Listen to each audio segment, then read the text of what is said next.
ఓం శ్రీ గురుభ్యో నమః. హరి ఓం.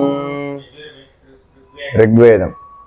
ఓం గణానాం త్వా గణపతిం హవామహే కవిం కవీనామోపమశ్రవస్తమం జ్యేష్ఠరాజం బ్రహ్మణాం బ్రహ్మణస్పత ఆనః శృణ్వన్నోతిభిः सीदसादनम्.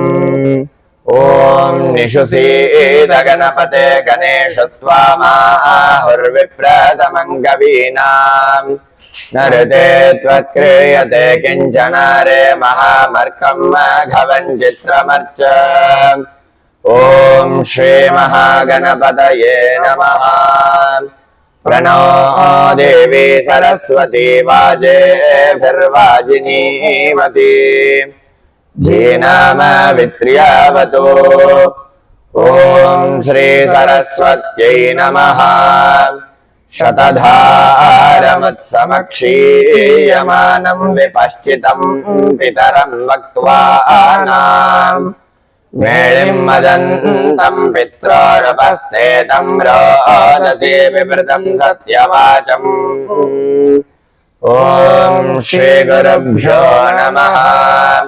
ऋचो अक्षरे परमे व्योमन्यस्मिन् देवादिविश्वे निषेदुः यस्तन्न वेद किं ऋचा करिष्यति यत्तद्विदुस्त इमे समासते.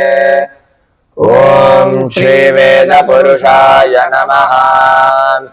साक्षान्मूलप्रमाणाय विष्णोरमिततेजसे आध्याय सर्ववेदानां ऋग्वेदाय नमो नमः.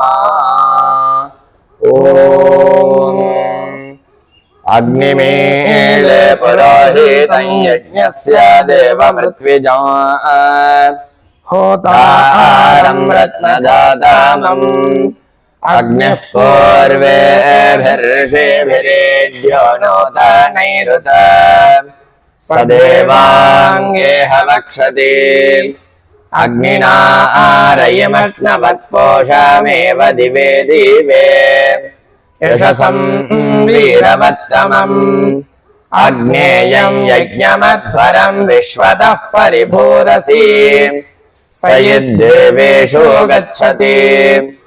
अग्निर्होता अविक्रतः सत्यश्चित्रश्रवस्तमः देवो देवेभिरागमत्.